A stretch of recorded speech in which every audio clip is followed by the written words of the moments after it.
In today's video, we take a break from tracking macros.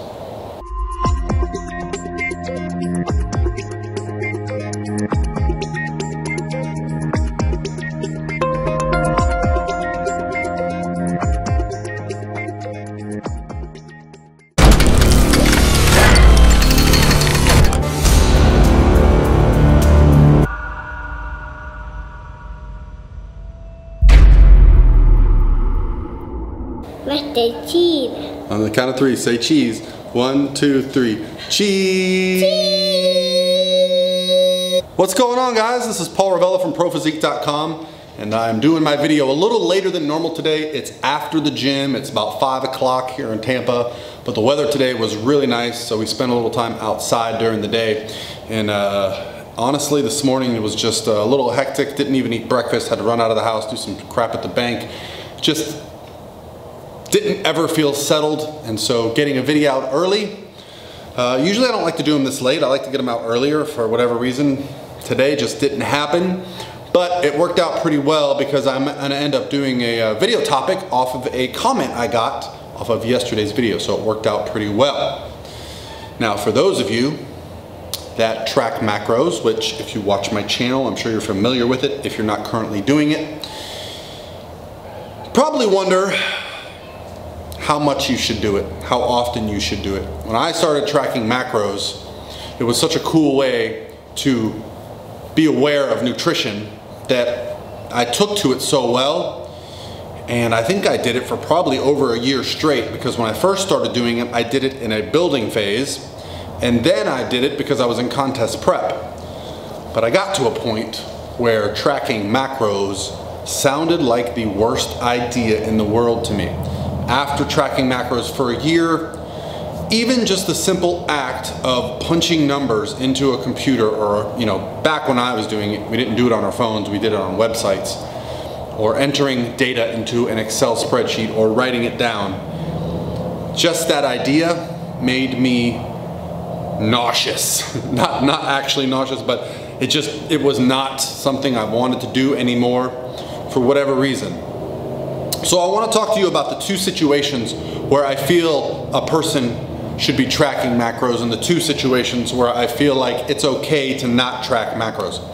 So, times when people should be tracking macros. One, when you're learning about flexible dieting, when you're learning about nutrition in general. That beginner's phase where you're taking anything that you would eat, anything that you're interested in, looking up restaurant food, plugging it in, and seeing what the numbers are, that is a very informative period. So I feel you have to track during that time.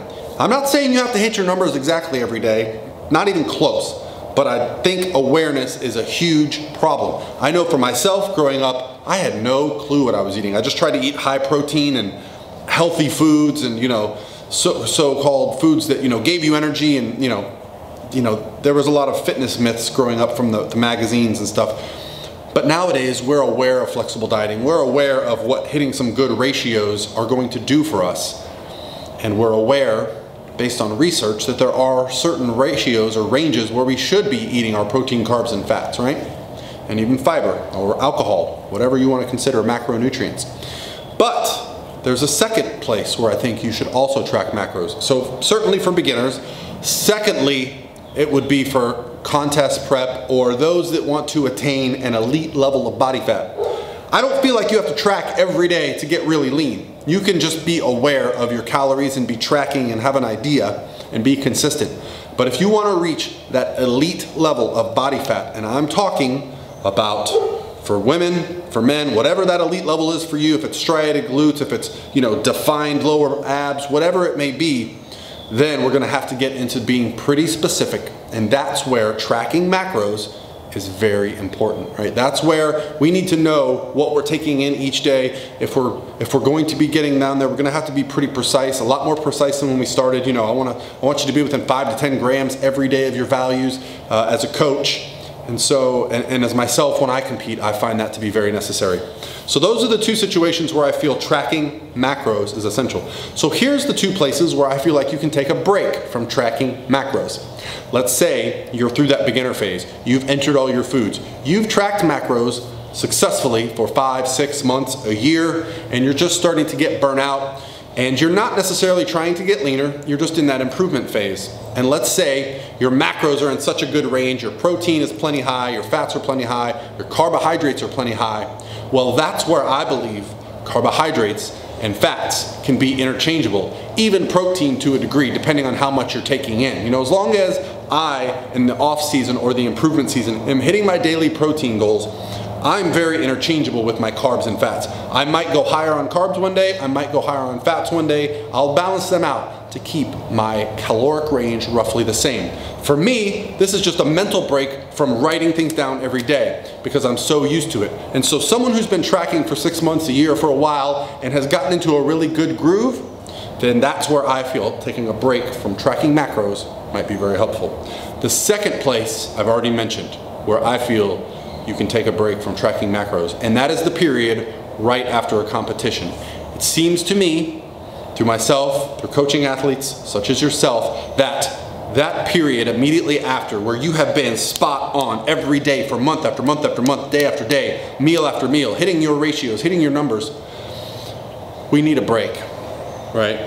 And yes, the post-contest period is a time when adding body fat quickly is potential, but sometimes just adding a little bit of body fat post-contest, just that mental break. You know what? For the next week, I'm going to eat a little more intuitively. I'm going to continue to train, do some cardio. I'm going to stay active, but I just don't want to look at a piece of paper or a website or an app and plug in my numbers. You feeling me? That's the two situations where I feel it's okay to take a break from tracking macros. Especially, now in this case with the contest prep ending, you can take a break for a couple days, a week, whatever it may be, to get your momentum back. Then we need to start paying a little bit of attention if our goal is to stay a little bit leaner. It's going to be very individual specific here what we do. But for the person that's in the off-season improvement season and carbs and fats are well over the minimal ranges for being healthy, that's when I think things are very interchangeable, and a calorie goal is just as good as hitting your macronutrient ratios because they're all going to be in the very good range no matter how high or low you go with fats or carbs for a certain day, right? You have a little bit of body fat, you have a little more room for ups and downs, you can fit in some alcohol, things like this. So it all depends on specificity.